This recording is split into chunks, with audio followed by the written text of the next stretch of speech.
Édition du journal sur Moto TV. Mesdames et messieurs, voici le sommaire de votre journal. Lancement de la campagne de vaccination contre la poliomyélite ce mercredi 9 août en province du Nord Kivu. Plus de 915 000 enfants dont l'âge varie entre 0 et 59 mois sont attendus pour la vaccination à division provinciale de la santé antenne de Butembo. Célébration du jubilé d'argent de l'épiscopat de Monseigneur Sikuli Paluku Melkisedek. Les travaux d'aménagement de l'espace qui va abriter les cérémonies évoluent progressivement au site de l'Itave Butembo et constat réalisé par Moto TV ce mercredi 9 août. Pendant ce temps, le maire de Butembo rassure la population des dispositifs sécuritaires ce jour. Il invite les habitants de sa juridiction à s'approprier le 25 ans d'épiscopat de Monseigneur Sikuli Paluku Melkisedek, évêque du diocèse de Butembo Béni. Tout pour le sommaire. Shalom chez vous, une nouvelle campagne de vaccination contre la poliomyélite vient d'être lancée en province du Nord Kivu ce mercredi 9 août en division provinciale de la santé antenne de Butembo. Plus de 915 000 enfants de 0 à 59 mois sont attendus. La DPS Butembo invite les parents à faire vacciner leurs enfants pour les prévenir de cette maladie. Reportage de Samuel Wainda et Luciana Moussevero. Les cérémonies de lancement ont vécu dans les enceintes de la commune de Moussoussa. Pour lancer, l'hymne national a été exécuté. Le prestataire de santé, des autorités politico-administratives, des personnes vivant avec la polio, quelques parents ont pris part à cette cérémonie de lancement. Présent à cette cérémonie, le Parlement d'enfants de Butembo Lubero a invité les parents à faire vacciner leurs enfants et de se passer de rumeurs visant à les décourager pour ne pas exposer la santé de leurs enfants. Katembo Ngunza Joël en est membre. Il nous revient maintenant, chers parents, de comprendre les bonnes raisons pour lesquelles les enfants de moins de 5 ans doivent être vaccinés pour ne pas les exposer à des risques de graves maladies, voire des paralysies partielles ou totales de votre enfant. La responsabilité étant entre vos mains, chers parents, vous avez le plein devoir de faire vacciner vos enfants contre la poliomyélite, car au-delà d'être un besoin pour les enfants, c'est aussi un droit fondamental pour tout enfant. Kasseri Kakisokero vit avec la poliomyélite depuis 4 ans d'âge. Il explique aux parents que négliger la vaccination est dangereux pour leurs enfants car la polio existe bel et bien.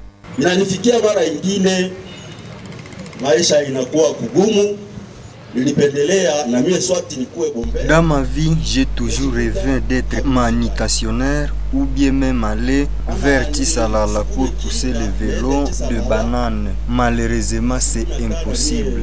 Chers parents, si vous refusez de faire vacciner vos enfants, c'est un grand danger dans leur vie. Vous pouvez me voir à penser que je suis bien. Malheureusement, je souffre. N'importe quel parent ne peut pas aimer si son enfant devient handicapé. Chers parents, il faut faire vacciner vos enfants pour lutter les différentes maladies, à titre d'exemple le polio.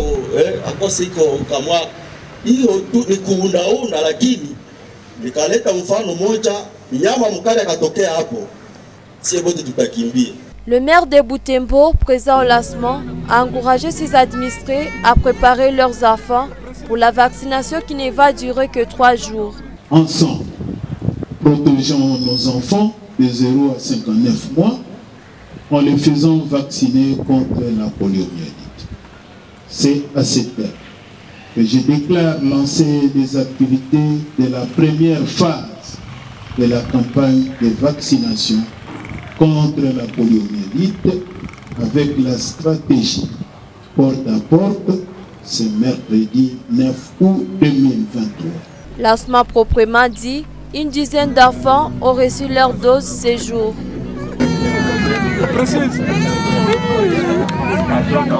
Cette vaccination se fera porte à porte à partir de ce jeudi 10 août au samedi 12 août.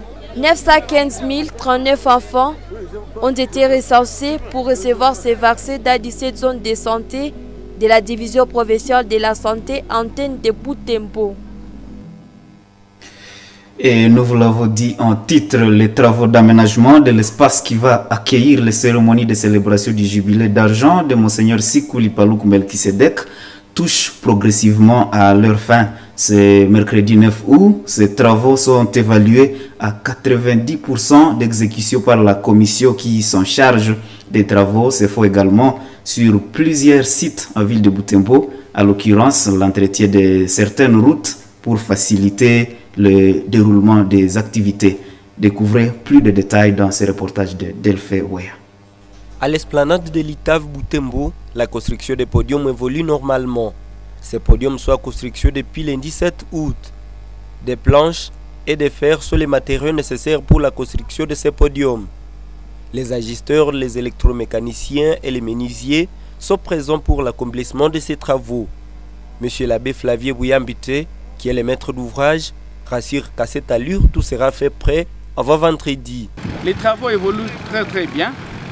Nous passons dans nos prévisions à finir ce soir vers 19h-20h. Mais comme nous avons eu une difficulté d'ordre naturel hier, nous avons eu une pluie qui nous a pris du temps la journée et il a pléviné au soir avec 7h30, 18h. Nous n'avons pas pu réaliser le travail tel que pensé. Mais ce soir, nous allons réaliser les gros. Nous serons dans les 95% des travaux du podium.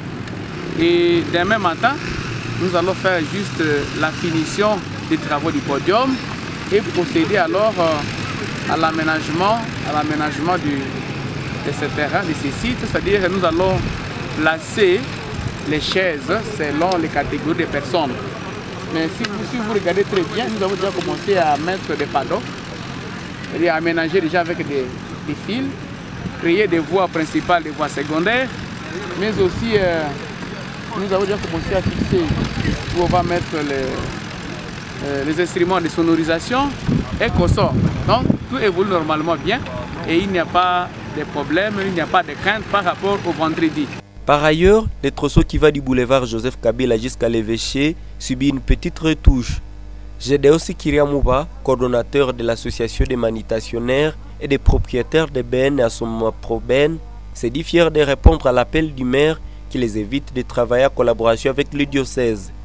D'abord, nous félicitons le monsieur le maire le monsieur le maire de vouloir nous empêcher de faire de telles activités. Et le message, c'est empêcher aussi nos patrons de bennes et nos commerçants de Butembo de vouloir faire de telles activités chaque fois, que ça ne soit pas la dernière activité qu'on va chaque fois faire. Donc j'appelle aussi les autorités de Butembo d'initier de telles activités pour qu'on puisse rendre notre ville propre. La célébration du jubilé d'argent de l'épiscopat de Monseigneur Sikuli Paluku Melkisedek, évêque du diocèse de Butembo Béni, est prévue pour le vendredi 11 août 2023. Et pendant ce temps, le maire de Butembo invite les habitants de sa juridiction à s'approprier le 25 ans d'épiscopat de Monseigneur Sikuli Paluku Melkisedek.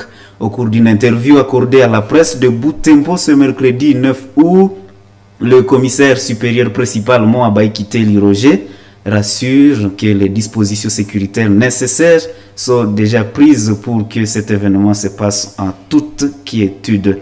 Nous vous proposons de les suivre dans ces propos recueillis par Samuel Wainda et Luciana Mousseviro. Oui, nous disons à la population de s'approprier cet événement du fait que c'est un événement qui n'arrive qu'une fois à la vie. Alors, comme l'évêque va célébrer son jubilé d'argent, nous devons l'accompagner. Et certaines dispositions doivent être prises ou sont prises pour que nous puissions l'accompagner nous également. Et que nous demandons à la population d'être à côté de lui pour que nous puissions célébrer cet événement avec faste. On nous laisse célébrer cet événement. Cela n'arrive qu'une fois à la vie. Et on l'appelle jubilé d'argent. Ce n'est pas tout le monde qui a atteint ce jubilé-là.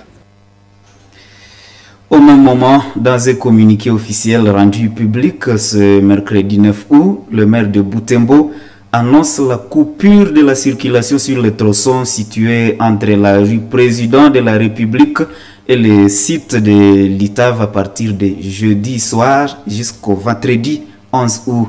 Le trafic pourra reprendre de nouveau après les cérémonies du jour pour des raisons d'ordre et de sécurité. Dans ce même chapitre, l'évêque de Butembo Beni reconnaît que ces 25 ans d'épiscopat n'ont pas été réalisés par ses propres efforts. Il rend grâce à Dieu pour cette merveille depuis le début jusqu'à ce grand jour. Monseigneur Sikuli Paluku Melkisedek remercie au même moment toutes les personnes qui l'ont accompagné et qui l'accompagnent encore dans son ministère. Suivez-le dans cet extrait choisi pour vous par Nelly Mwenge Chiari. Je célèbre avec vous 25 ans d'épiscopat. Je le répétais depuis le début. Ce n'est pas mon mérite.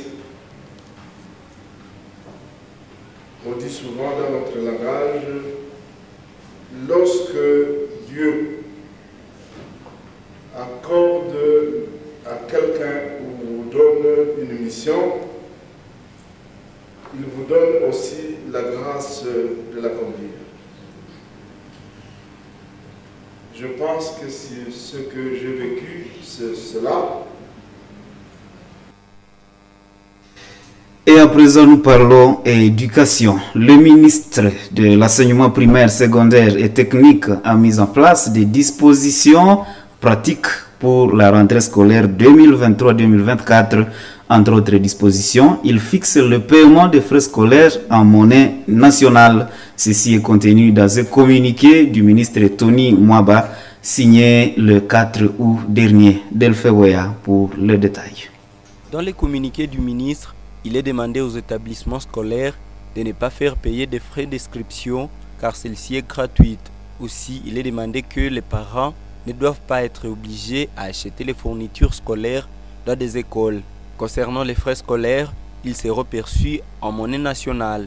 À Butembo, Salomo Chalumo, directeur de la province éducationnelle Nord Kivu 2, revient sur la procuration des fournitures scolaires en appelant les parents à dénoncer les cas de vente de fournitures scolaires dans des établissements.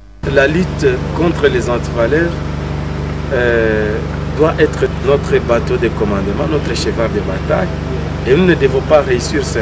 Ces parents-là qui achètent des uniformes dans des écoles privées comme dans des écoles publiques doivent informer la police, et je demande aux agents de l'ordre d'arrêter toute personne qui va vendre, qui va transformer l'école en un lieu de commerce. Étienne Kaouko, préfet des études à l'Institut de Butembo, explique que les frais dits d'inscription sont perçus pour assurer le fonctionnement au début de l'année. Il précise que l'inscription est gratuite et l'argent perçu est enregistré comme frais scolaires.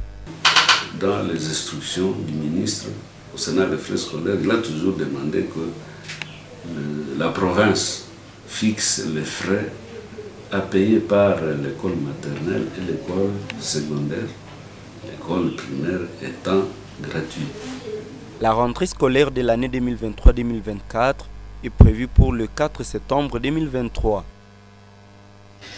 Et la sous-division éducationnelle de Kirumba s'inquiète de la situation sécuritaire de plus en plus précaire dans les chefferies de Bamate et Batanki, une situation qui se caractérise par la récurrence des conflits de terre impliquant souvent les acteurs de l'éducation. Richard Mubunga, responsable de la sous-division de Kirumba, affirme que ces conflits se répercutent sur le bon déroulement du programme scolaire. Joël Tali pour d'amples détails.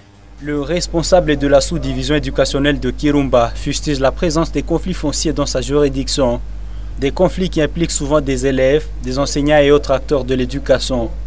Cette situation oblige à maintes reprises ces acteurs à sécher les cours. Ainsi, une perturbation du programme scolaire s'ensuit. Tantôt des blocages des jeunes, tantôt des insécurités, suite non-accord entre les vassaux, les Wakama, donc les problèmes des terres. Ça a affecté directement le déroulement dans les écoles comme à l'ouest, les enseignants comme les élèves, ce sont les fils même des terriens. Vous voyez, et les enseignants et les élèves, tous sont impliqués, et les parents. Les enseignants se confondent aussi aux terriens. Alors, on ne sait pas comment jouer, mais nous avions alerté Lubero, nous avions alerté aussi Butembo, et nous nous sommes dit, quand des conflits de terre, qu'on nous interpelle avant qu'on amène les acteurs de l'éducation à une instance supérieure. Si on pouvait pallier à ces problèmes localement, ça serait encore mieux, parce qu'il y a des confusions vraiment dans le système de conflits de terre. Et on ne sait pas en parler parce que nous ne sommes pas fixés là. Ouais, nous venons en deuxième ou en second, même au 4e degré. C'est un problème vraiment le conflit de terre. D'après cette autorité, la chaîne des conflits dans ces entités tire son origine des règlements des comptes. Richard Mubunga renchérit que plusieurs apprenants se préoccupent davantage de leur implication dans ces conflits au détriment de l'école. Quand vous écoutez parler des garçons ou des jeunes qui font la phase de la militaire, en général, ce sont les conflits de terre qui les poussent à aller. Vous trouverez un enseignant ou un élève qui se détermine d'être maïmaï pour sauvegarder toujours son terrain. Il dit, bon, comme on nous a convaincus, ou bien comme on nous a arraché notre terre, alors je ferai ceci ou cela, j'irai dans telle troupe pourvu que j'élimine les adversaires. Surtout à l'ouest, donc dans l'axe ouest, en Bois-Vignois, Kanyati. Alors, vous voyez, nous y allons avec tact. On a d'ailleurs peur d'y aller quand il s'agit de tels problèmes. Richard Mubunga, chef de la sous-division de Kirumba, plaide pour que de nouvelles alternatives soient trouvées dans la manière d'interpeller un acteur de l'éducation impliqué dans un conflit. Toujours en éducation, allons-nous reprendre le cours avec les élèves déplacés de Rutshuru? C'est en ces termes que s'interroge le chef de la sous-division de Kirumba.